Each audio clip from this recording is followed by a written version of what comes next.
BJP वाले कह रहे हैं कि बाबा साहब अम्बेडकर और भगत सिंह की क्यों लगाई, सावरकर की क्यों नहीं लगाई। तो मैं कह रहा हूं भाई सावरकर की और हेडगेवार की तुम लगा लो। कांग्रेस वाले चिल्ला रहे हैं इंदिरा गांधी की क्यों नहीं लगाई, राजीव गांधी की क्यों नहीं लगाई, सोनिया गांधी की क्यों नहीं लगाई। तो हम कह रहे हैं भाई इंदिरा गांधी की तुम लगा लो, हम तो बाबा साहब अम्बेडकर की और भगत सिंह की लगाएंगे। बाबा साहब अम्बेडकर और भगत सिंह से ऐसी नफरत क्यों करते हैं सारे प्रतिपक्ष के लोग। बाबा साहब का नाम सुनते ही वॉकआउट कर गए। एमसीडी के अंदर 15 साल इन्होंने जम के लूटा, लूटने के सारे दुनिया के रिकॉर्ड तोड़ दिए। गिनीज बुक वालों की मीटिंग चल रही है कि भारतीय जनता पार्टी का नाम आने वाला है गिनीज बुक के अंदर। एमसीडी का और बीजेपी वालों का शानदार इन्होंने परफॉर्मेंस किया है। सारे जने बीजेपी छोड़ के आम आदमी पार्टी में आ जाओ।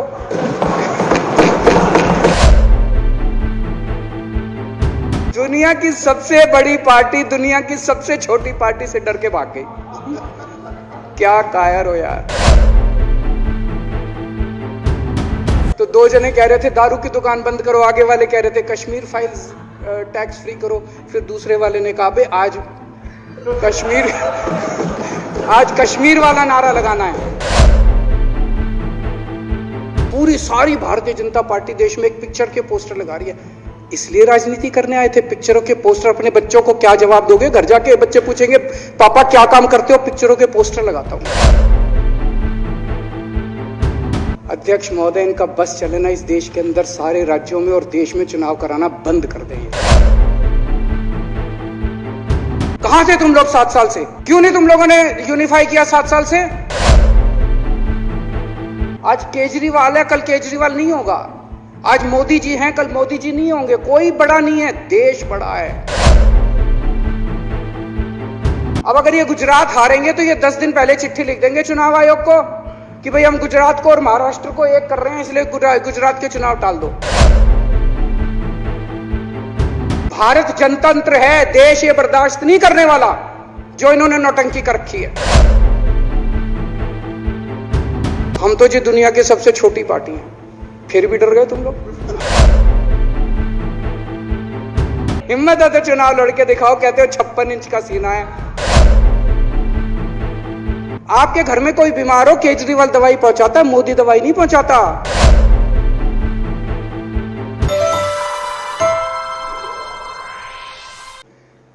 बड़े आदर के साथ शहीदों को श्रद्धांजलि दी। भगत सिंह जी, सुखदेव, राजगुरु, उन लोगों को कल के दिन फांसी दी गई थी। उन्होंने देश को आज़ाद कराने के लिए सबसे बड़ी शहादत दी। अध्यक्ष महोदय, मुझे बेहद खुशी है कि वैसे तो हम सब लोग सभी शहीदों को नमन करते हैं, सभी स्वतंत्रता सेनानियों का आदर करते हैं, लेकिन उन सभी स्वतंत्रता सेनानियों में एक तरह से 2 चमकते सितारे हैं, बाबा साहब अम्बेडकर और भगत सिंह। दिल्ली सरकार ने ये निर्णय लिया है कि बाबा साहब अम्बेडकर और भगत सिंह जी की तस्वीरें सभी दिल्ली सरकार के दफ्तरों में लगाई जाएंगी। कुछ दिन पहले पंजाब सरकार ने भी ये निर्णय लिया है कि पंजाब सरकार के भी सभी दफ्तरों में भगत सिंह और बाबा साहब अम्बेडकर की तस्वीरें लगाई जाएंगी। जब से ये ऐलान किया गया है, मैं तो सोच रहा था कि हमारे विपक्ष के साथी इसके ऊपर हमें बधाई देंगे, तारीफ करेंगे कि बहुत अच्छा निर्णय लिया गया। शुक्रिया।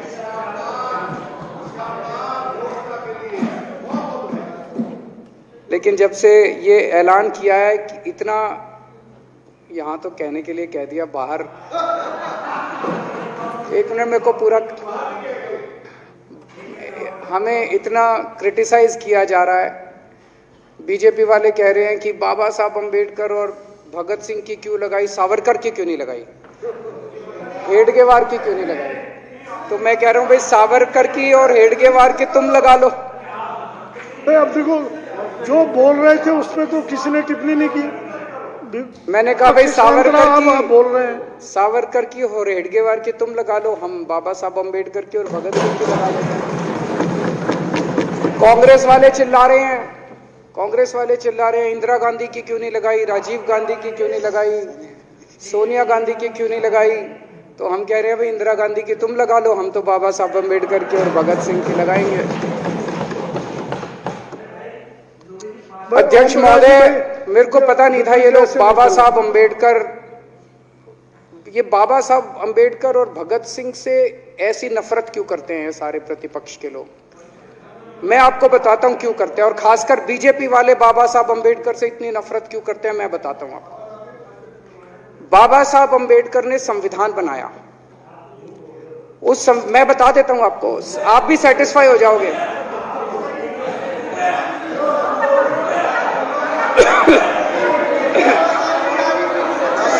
सुन के चले जाना, सुन के चले जाना। बाबा साहब का नाम आता है, बाबा साहब का नाम सुनते ही वॉकआउट कर गए।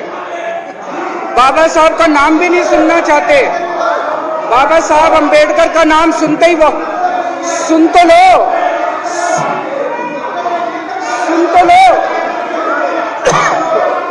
वो तमाशा, और ये सब कुछ जो इन्होंने बोला वो सच बोला, सुन तो लो।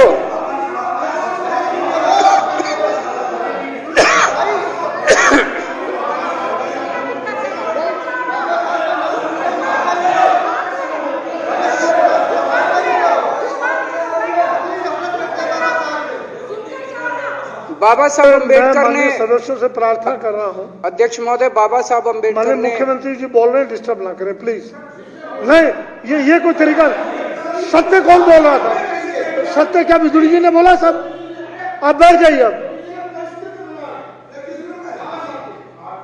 बाबा साहब अम्बेडकर ने देश का संविधान बनाया। संविधान में लिखा उन्होंने कि भारत के अंदर जनतंत्र होगा, इस जनतंत्र के अंदर चुनाव होंगे, चुनाव में जनता वोट डालेगी, वोट डाल के जनता अपनी सरकार चुनेगी, वो सरकार लोगों के सपनों को पूरा करने के लिए काम करेगी। बीजेपी को ये पसंद नहीं है, बीजेपी नहीं चाहती चुनाव हो, बीजेपी चाहती है कि चुनाव खत्म हो जाए, चुनाव होने ही नहीं चाहिए। चुनाव गंदी बात है इनके हिसाब से, चुनाव गलत बात है इनके हिसाब से। एमसीडी के अंदर 15 साल इन्होंने जम के लूटा, लूटने के सारे दुनिया के रिकॉर्ड तोड़ दिए। गिनीज बुक वालों की मीटिंग चल रही है कि भारतीय जनता पार्टी का नाम आने वाला है गिनीज बुक के अंदर, एमसीडी का और बीजेपी वालों का। शानदार इन्होंने परफॉर्मेंस किया है। 15 साल के अंदर इन्होंने लूटने में कोई कसर नहीं छोड़ी। लूटने के बाद जब जनता में त्राही त्राही मच गई, लोग दुखी हो गए 15 साल के इनके शासन के बाद, और जनता ने मन बना लिया कि इस बार इनको मजा चखाएंगे और गुस्सा जाहिर करेंगे। चुनाव आयोग ने ऐलान कर दिया कि हम आज शाम को 5 बजे 9 तारीख को 9 मार्च को शाम को 5 बजे आज चुनाव की डेट्स की घोषणा की जाएगी। 4 तारीख को प्रधानमंत्री के दफ्तर से फोन जाता है, चिट्ठी जाती है चुनाव कमिश्नर को, चुनाव रद्द कर दो। पूरी दुनिया के अंदर आज तक ऐसा नहीं होगा कि प्रधानमंत्री सीधे सीधे चुनाव कमिश्नर को फोन करके और चिट्ठी लिख के कहते हैं कि चुनाव रद्द कर दो। इसलिए ये नफरत करते हैं बाबा साहब अम्बेडकर से। ये कहते हैं बाबा साहब अम्बेडकर नहीं होता तो जनतंत्र नहीं होता इस देश के अंदर। कल एक बीजेपी का बड़ा नेता मिला, बोला जी मैंने तो अपने बीजेपी के बड़े नेताओं को बोल दिया ये चुनाव का चक्कर छोड़ो, एमसीडी में भी एनडीएमसी जैसा कर दो। मैंने कहा इसका क्या मतलब? वो बोले जैसे एनडीएमसी में चुनाव ही नहीं होते, एनडीएमसी में केंद्र सरकार नॉमिनेट कर देती है, बोले जी एमसीडी में भी यही हो जाना चाहिए। अध्यक्ष महोदय, इनका बस चले ना इस देश के अंदर सारे राज्यों में और देश में चुनाव कराना बंद कर दें। इसलिए ये नफरत करते हैं, इसलिए बाबा साहब अम्बेडकर से नफरत करते हैं ये लोग। बाबा साहब अम्बेडकर चुनाव की प्रक्रिया रख के गए थे, इनका बस चले तो ये चुनाव कराना बंद कर दे। कह रहे हैं हम तीनों एमसीडी को यूनिफाई करना चाहते हैं। अरे 7 साल थे तुम्हारे पास, सो रहे थे क्या 7 साल से? कहां थे तुम लोग 7 साल से? क्यों नहीं तुम लोगों ने क्यों नहीं तुम लोग यूनिफाई करने के लिए पैसे चाहिए? क्यों नहीं तुम लोगों ने यूनिफाई किया 7 साल से? चुनाव के 1 घंटे पहले तुम लोग चिट्ठी लिख रहे हो। अब सो के जागे हो कि अब यूनिफाई करोगे, तो यूनिफाई नहीं करना, चुनाव टालने हैं, क्योंकि हार रहे हैं। मेरी हाथ जोड़ के विनती है, हार जीत लगी रहती है, कभी ये पार्टी हारती है, कभी वो पार्टी हारती है, कभी आज बीजेपी हारती है, कभी आम आदमी पार्टी भी हारती है, कभी कांग्रेस हारती है। देश बड़ा है, देश की सोचो। आज आम आदमी पार्टी है, कल आम आदमी पार्टी हो सकता है ना हो। आज बीजेपी है, कल बीजेपी हो ना हो। आज केजरीवाल है, कल केजरीवाल नहीं होगा। आज मोदी जी हैं, कल मोदी जी नहीं होंगे। कोई बड़ा नहीं है, देश बड़ा है, मुल्क बड़ा है, कौम बड़ी है, समाज बड़ा है। देश को नहीं झुकने देना, देश को नहीं टूटने देना, देश को नहीं किसी भी हालत में देश पे आंच नहीं आनी चाहिए। ये लोग देश के साथ खिलवाड़ कर रहे हैं, ये लोग संविधान के साथ खिलवाड़ कह रहे हम यूनिफाई करना चाहते हैं। इन्होंने एक चिट्ठी लिख दी चुनाव आयोग को कि हम तीनों एमसीडी को यूनिफाई कर रहे हैं, इसलिए चुनाव टाल दो। चुनाव आयोग ने चुनाव टाल दिया। कल को दिसंबर में गुजरात के चुनाव हो रहे हैं। अब जनता कह रही है ये गुजरात हारेंगे। अब अगर ये गुजरात हारेंगे तो ये 10 दिन पहले चिट्ठी लिख देंगे चुनाव आयोग को कि भाई हम गुजरात को और महाराष्ट्र को एक कर रहे हैं, इसलिए गुजरात के चुनाव टाल दो। गुजरात के चुनाव टल जाएंगे। अगली बार ये लोकसभा हारेंगे, चिट्ठी लिख देंगे जी पार्लियामेंट्री फॉर्म ऑफ सिस्टम बड़ा खराब है, हम प्रेसिडेंशियल फॉर्म ऑफ सिस्टम ला रहे हैं, संविधान बदल रहे हैं, चुनाव टाल दो। चुनाव टल जाएंगे। ये क्या मजाक बना रखा है इन्होंने, नौटंकी कर रखी है इन्होंने। भारत जनतंत्र है, देश ये बर्दाश्त नहीं करने वाला जो इन्होंने नौटंकी कर रखी है। कहते हैं हम दुनिया की सबसे बड़ी पार्टी हैं, हम तो जी दुनिया की सबसे छोटी पार्टी हैं। फिर भी डर गए तुम लोग।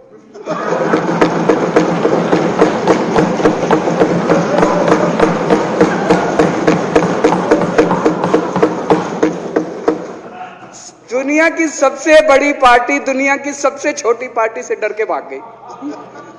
क्या कायर हो यार।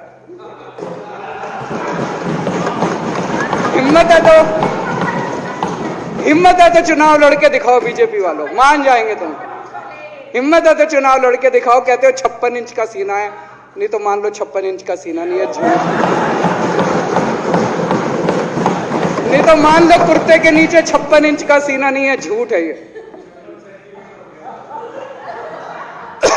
कल मैंने देखा, आपको भी बुरा लगा, मैं आपके कमरे में जब चाय पीने आया, आपने मेरे साथ अपना दुख शेयर किया कि जब एलजी साहब ने भाषण शुरू किया, ये सारे खड़े हो गए नारे लगाने। क्या कश्मीर फाइल्स टैक्स फ्री करो, और पीछे से 2 जने कह रहे थे दारू की दुकानें बंद करो।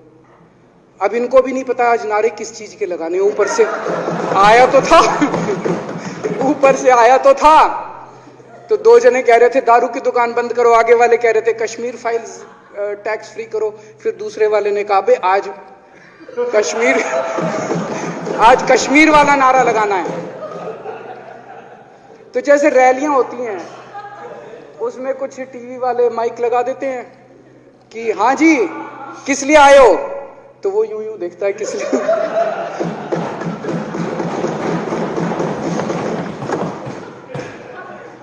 क्या हाल बना दिया इनका। इसलिए थोड़ी राजनीति में आए थे, इसलिए थोड़ी राजनीति में आए थे। एक पिक्चर आई थी बंटी और बबली, उस पिक्चर में एक सीन था, कुछ लोग एक नेता के घर के सामने जाते हैं, हमारी मांगे पूरी करो, हमारी मांगे पूरी करो। नेता बाहर आता है, कहता है क्या मांगे हैं, तो सारे एक दूसरे की तरफ, उनको पता ही नहीं क्या मांगे। आज सारे देश की सारी भारतीय जनता पार्टी एक पिक्चर के पोस्टर लगा रही है गली गली में जाके। पूरी सारी भारतीय जनता पार्टी देश में एक पिक्चर के पोस्टर लगा रही है। इसलिए राजनीति करने आए थे। पिक्चरों के पोस्टर, अपने बच्चों को क्या जवाब दोगे? घर जाके बच्चे पूछेंगे पापा क्या काम करते हो? पिक्चरों के पोस्टर लगाता हूं।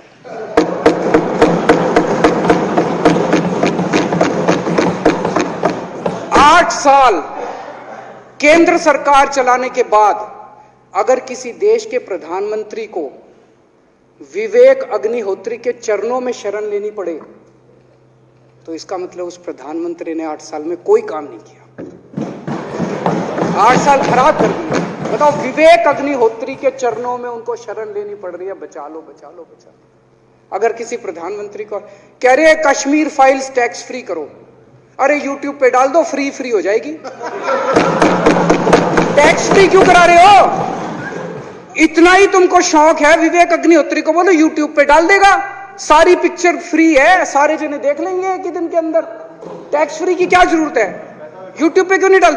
कल एक मैंने अखबार में पढ़ा, हरियाणा के अंदर एक भारतीय जनता पार्टी का ही एक एमएलए था, उसने कहा आज मैं पार्क के अंदर इसकी फ्री स्क्रीनिंग करूंगा। तुरंत विवेक अग्निहोत्री का ट्वीट आया खट्टर साहब के, खट्टर साहब देखो ये फ्री में कर रहा है, इसको बोलो टिकट लेके करेगा। भाई साहब, कश्मीरी पंडितों के नाम पे कुछ लोग करोड़ों रुपए कमा रहे हैं और तुम लोगों को पोस्टर लगाने का काम दे दिया। आंखें खोलो, क्या कर रहे हो तुम लोग?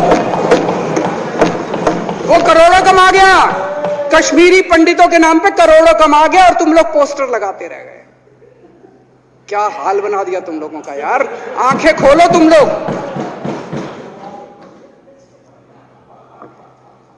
भेड़ बकरियों की तरह हाँक रखा है पूरे बीजेपी वालों को, भेड़ बकरियों की तरह हाँक रहे हैं। एक दिन बोले 3 का कृषि कानून लेके आए हैं, बहुत शानदार है, और फिर नीचे मैसेज आया भाई सारे जने तारीफ करो मोदी जी की। सारे बोले वाह मोदी जी वाह, क्या मास्टर स्ट्रोक है। और मेरे को याद है इसी सदन के अंदर इन लोगों ने उन 3 कानूनों की खूब तारीफ की थी, बोले क्या मास्टर स्ट्रोक है और क्या शानदार कानून लेके आए। 1 साल के बाद फिर आया भाई 3 कानून वापस ले लिए, बोलो फिर तारीफ करो मोदी जी की, भाई कानून बेकार थे मोदी जी। क्या इसी सदन के अंदर इन लोगों ने इतनी बेशर्मी, दिमाग पे ताला लगा रखा, इन्होंने कहा वाह मोदी जी वाह, क्या 3 कानून खराब थे आपने वापस ले लिया, देश को बचा लिया। क्या मास्टर स्ट्रोक, ये क्या हाल बना दिया आप लोगों का यार। फिर थोड़े दिन बाद बोले भाई दारू की दुकानों के खिलाफ करो, फिर सारे जने दारू की दुकान बंद करो, दारू की। अब दारू ठीक हो गई दिल्ली में, आजकल तो शोर नहीं करते तुम लोग। अब कश्मीर फाइल आ गई, पहले कृषि कानून, रोज काम दे रखा है तुमको, कुछ ना कुछ ऊपर से आ जाता है, काम दे रखा है। अब दारू की दुकानें।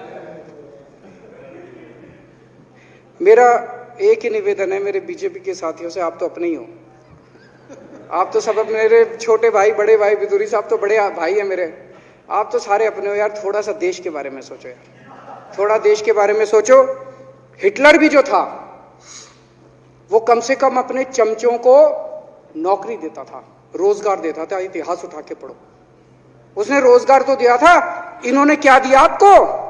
आपके बच्चों को नौकरी दी, आपके घर में कोई खाने पीने का इंतजाम करा, आपकी बिजली का इंतजाम करा। केजरीवाल काम आता है आपके भी घर की बिजली फ्री कर रखी है। दिल्ली के 12 लाख बच्चों को नौकरी दी है मैंने, स्कूल ठीक कर दिए, अस्पताल ठीक कर दिए। आपके घर में कोई बीमार हो, केजरीवाल दवाई पहुंचाता, मोदी दवाई नहीं पहुंचाता। केजरीवाल काम आया। मैं बीजेपी के सारे कार्यकर्ताओं से कहना चाहता हूं, थोड़ा सा दिमाग खोलो। बीजेपी के सारे सपोर्टर्स को कहना चाहता हूं, थोड़ा सा दिमाग खोलो। ये भेड़ चाल बंद करो, भेड़ बकरियों की तरह हाँक रहे हैं ये आपको, ये सब बंद करो। दिमाग खोल के सारे जने बीजेपी छोड़ के आम आदमी पार्टी में आ जाओ।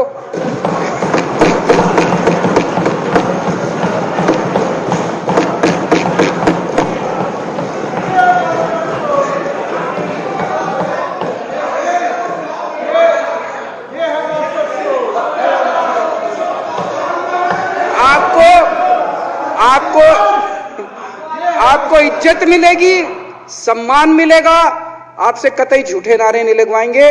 राष्ट्र निर्माण में आपको साथ लेंगे हम, राष्ट्र निर्माण करेंगे आपके साथ मिलकर। ये पोस्टर भी नहीं लगवाएंगे झूठी फिल्मों के। और जो भी करना हो, कम से कम यार ये पिक्चर का प्रमोशन करना तो बंद करो। ये गंदे लगते हो तुम लोग, अच्छी शोभा नहीं देता आप लोगों को यार। आप अच्छे आदमी हो, कुछ करने आए थे राजनीति में, कहां पिक्चर के पोस्टर और प्रमोशन करने में लगा दिया। कल एलजी साहब की स्पीच पूरे देश ने सुनी। एलजी साहब को एक तरह से केंद्र सरकार का नुमाइंदा माना जाता है। एलजी साहब ने भी हमारी सरकार की कितनी तारीफ करी। 50% जीडीपी 5 साल के अंदर बढ़ गया, भारत में आज तक कभी किसी राज्य का नहीं बढ़ा। इतने शानदार काम दिल्ली सरकार ने किए हैं कि केंद्र सरकार द्वारा नियुक्त एलजी साहब ने भी दूसरी सरकार की, आम आदमी पार्टी की सरकार की भूरी भूरी शब्दों में तारीफ की। मैं एलजी साहब का बहुत बहुत शुक्रिया अदा करना चाहता हूं और इस धन्यवाद प्रस्ताव का समर्थन करता हूं।